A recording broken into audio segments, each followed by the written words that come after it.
নমস্কার, আমি অমিতাভ। আবার চলে এলাম আপনাদের সঙ্গে এবং অমিতাভর আরও একটি পর্ব নিয়ে। আজকের এবং অমিতাভর পর্ব একটু অন্যরকম হতে চলেছে। তার কারণ আজকের পর্বের সঙ্গে জড়িয়ে আছে বাঙালির দীর্ঘদিনের এক রীতি নীতি রেওয়াজ, উপাচার, আচার, যাই বলুন না কেন। গরম পড়লে বাঙালির যেমন নানান জায়গায় ঘুরতে যাওয়ার একটা প্রবণতা বা ইচ্ছে তৈরি হয়, ঠিক সেভাবে গরম পড়া মানে বাঙালি বিবাহিত পুরুষ মানুষ তাদের জন্য একটা বিশেষ উপাচার তৈরি থাকে, যার জন্য তারা সারা বছর প্রায় অনেকেই অপেক্ষায় থাকেন। যদিও সময় বদলানোর সঙ্গে সঙ্গে সেই রীতি বা আচার অনুষ্ঠানের হয়তো ভিন্নতা তৈরি হয়েছে। অর্থাৎ আমি বলতে যাচ্ছি জামাই ষষ্ঠী। গরমে আম জাম কাঁঠাল পাকবে আর জামাইরা যাবেন না, শ্বশুরমশাই জোড়া ইলিশ নিয়ে বাড়ি ঢুকবেন না, এই চিত্রটা দীর্ঘদিন ধরে আমাদের দেখে অভ্যস্ত, তাই আমাদের চোখ থেকে এই দৃশ্যটাকে কেউ মুছে দিতে পারবে না।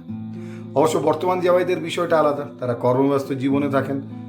ওই প্রবাসী যারা যেমন দুর্গাপুজো পালন করেন ছুটির দিন দেখে অনুষ্ঠান করেন, প্রায় ঠিক সেরকমই বাঙালিরও জামাই ষষ্ঠী এখন জামাইদের ছুটি ছাটা দেখে বাড়ির বাইরে কোথাও আউটিং করে জামাই ষষ্ঠী পালিত হয়, কিন্তু একটু অন্যভাবে পালিত হয়। চলুন আজকে আপনাদের সঙ্গে একজন বিখ্যাত জামাইয়ের জামাই ষষ্ঠীর কথা বলবো। শুধু মজার ব্যাপার হচ্ছে এই জামাই ষষ্ঠীটা আমাদের অনেকেরই জানা নেই। তাহলে সরাসরি সেই প্রেক্ষাপটেই আপনাদেরকে নিয়ে যাই। জামাই গিয়েছেন শ্বশুর বাড়ি, 4 বেলা চব্য চস্য লেজ্জ পেয় কিছু বাকি নেই, সবই রয়েছে। তবে দুপুরের খাবারটা তার মধ্যে একটু আলাদা হয় স্বাভাবিকভাবে। প্রধান খাবার হিসাবে আমরা মূলত দুপুরের খাবারটাকেই দেখে থাকি। তো দুপুরের খাবার খেতে বসেছে জামাই, শাশুড়ি তিনি সব ব্যবস্থা করছেন, তত্ত্বাবধানে স্বয়ং তিনি, ঠিক আছে। এবং জামাই ভাত ভেঙে ঢালবার প্রস্তুতি নিচ্ছেন। এই সময় মৃদু আপত্তি শাশুড়ির। আগে তো তেতো দিয়ে খেতে হয়। থমকে গেলেন জামাই। তেতো? কোথায় তেতো?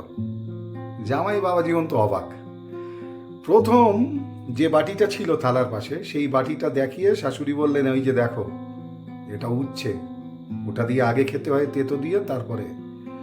সেই বাটিটার দিকে নির্দেশ করার পর জামাই একটু দেখে একটু ইতস্তত করে বললেন যে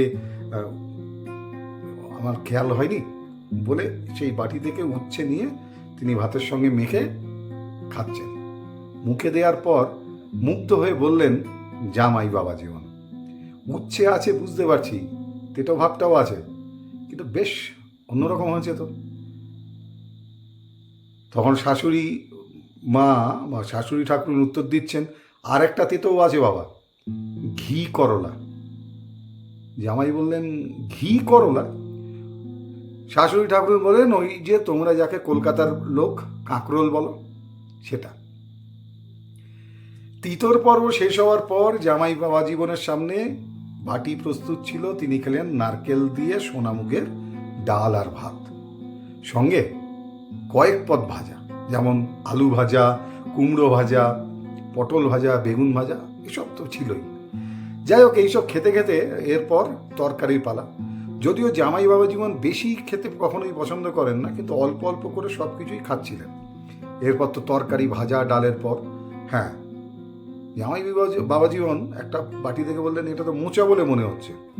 শাশুড়ি বললেন, হ্যাঁ বাবা, মোচাই তো, তুমি খাবে না? কেন খাবো না, আমি তো এখন নিরামিষ খেতে বেশি ভালোবাসি। বড় তৃপ্তির সঙ্গে জামাই বাবা জীবন সেই মোচা খেলেন, মোচার তরকারি খেলেন। তারপরে পরের বাটিটার দিকে আঙুল নির্দেশ করে তিনি শাশুড়ি ঠাকুরনকে জিজ্ঞেস করলেন, এটা কি? আরে ওটা তো লাউ দিয়ে ছানা দিয়ে একটা নতুন ধরনের তরকারি। জামাই বাবা জীবন অবাক, তাই নাকি? আচ্ছা। সাগ্রহে জামাতা বাবা জীবন সামান্য ভাত দিয়ে সেই ছানা আর লাউয়ের তরকারি দিয়ে তৃপ্তি ভরে খেয়ে বললেন, বড্ড তৃপ্তি পেলাম খেয়ে, খুব সুন্দর হয়েছে। শাশুড়ি ঠাকুরনও কম তৃপ্তি পাননি। তার এই দীর্ঘদেহী জামাইয়ের এই স্বল্প পরিমাণের সংযমী আহার দেখেও তিনি সব খাচ্ছেন দেখে খুব খুশি হয়ে গেলেন। ভাতের পরিমাণ দেখলে মনে হবে যে কোনো ছোট পাখির মতো তিনি আহার করছেন, কিন্তু সব কিছু অল্প অল্প করে খেয়েছেন। এবং প্রত্যেকটা পদ সেই জামাই ষষ্ঠীর দুপুরবেলাতে সেই দীর্ঘ দেহের অধিকারী জামাই বাবা জীবন তিনি খেয়ে তৃপ্তি পাচ্ছেন, এটা দেখে শাশুড়ি ঠাকুরুনের আনন্দের সীমা নেই। এরপরে মাছের বাটির দিকে চোখ পড়তেই জামাই বাবা জীবন বললেন, আচ্ছা এটা? শাশুড়ি বললেন, এটা চই দিয়ে কই মাছ। জামাই বাবা জীবন একটু হতভম্ব হয়ে গেলেন, কিন্তু আমি তো আমিষ খাই না, এখন তো একদমই খাই না। শাশুড়ি বললেন, খাবে না? শাশুড়ি মায়ের মুখ কালো হয়ে গেল। আমি কত কষ্ট করে বানালাম চই দিয়ে কই, ওই জিনিস তো তোমাদের শহরে পাওয়া যায় না। আচ্ছা থাক, তাহলে সরিয়ে নিচ্ছি।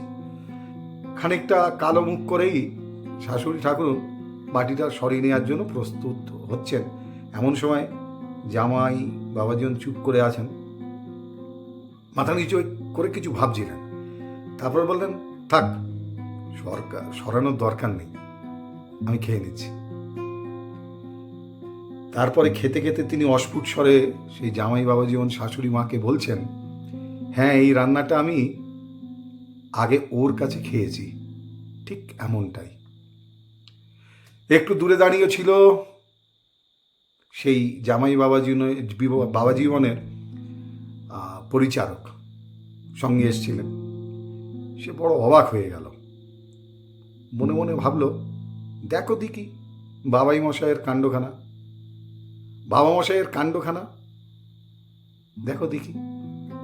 মা ঠাকুরুন চলে যাওয়ার পর আমরা এত সাধ্য সাধনা করেও আমিষ খাওয়াতে পারিনি, আর এখানে এসে দিব্যি শাশুড়ি যেই বলল চই দিয়ে কই মাছ খেয়ে নিচ্ছে। হ্যাঁ, স্ত্রী মারা যাওয়ার পর তিনি আর আমিষ খাননি, নিরামিষই খেতেন। তবে এই জামাই ষষ্ঠীর দুপুরবেলার যে বর্ণনা, এই বর্ণনাটা হয়তো আজকের অনেকেই জানেন না। এটা একটা দুপুর, সময়টা 1903, অবিভক্ত বাংলাদেশ। শাশুড়ি ঠাকুরুন হলেন দাক্ষায়ণী দেবী, আর জামাই বিশ্বকবি গুরুদেব রবীন্দ্রনাথ ঠাকুর। এই জামাই ষষ্ঠীর অবধায় বাঙালির জানার বাইরে, মানে বেশ কিছু বাঙালির। তাই মনে হলো জামাই ষষ্ঠীর একটা গন্ধ, সুবাস চারিদিকে ছড়িয়ে রয়েছে এখন গরমের দিনে। তাই এই বিখ্যাত জামাইয়ের একটা দুপুরের জামাই ষষ্ঠীর বর্ণনা আপনাদের সঙ্গে ভাগ করে নেই। স্মৃতির সিন্দুক থেকে বার করে আনা সেই জামাই ষষ্ঠী তাই আজ আপনাদের জন্য এবং অমিতাভর এই পর্বে। হয়তো অনেক কিছু বাদ দিয়ে বিষয়টাকে সংক্ষিপ্ত করতে হলো, কিন্তু এমন জামাই ষষ্ঠী বাঙালিরা, বাংলার জামাইরা এখনো পেতে চায়। পাত পেড়ে বসে এরকম হারিয়ে যাওয়া দুষ্প্রাপ্য কিছু খাবার দাবার, যেটা বিরাট রাজকীয় আউটিংয়ের নামক যে সমস্ত হোটেল রেস্টুরেন্টে গিয়ে খাওয়ার একটা নতুন করে যে একটা পরিকল্পনা তৈরি হচ্ছে বা বিভিন্ন আয়োজন তৈরি হচ্ছে, সেগুলো তো খুঁজে পাওয়া যায় না। চলুন, আজকে জামাই ষষ্ঠী স্পেশাল ছিল, আজ স্পেশাল জামাই, তার জামাই ষষ্ঠী। আজকের মতো এবং আমি তো এখানেই শেষ করি। পরবর্তী পর্বে আবার অন্য কিছু নিয়ে আপনাদের সঙ্গে উপস্থিত হব। ততক্ষণের জন্য সবাই ভালো থাকুন, সুস্থ থাকুন, সাবধানে থাকুন, সতর্ক থাকুন, যত্নে রাখুন নিজেদেরকে, এবং অবশ্যই সংস্কৃতির সঙ্গে থাকুন। আজকের মতো শুভরাত্রি।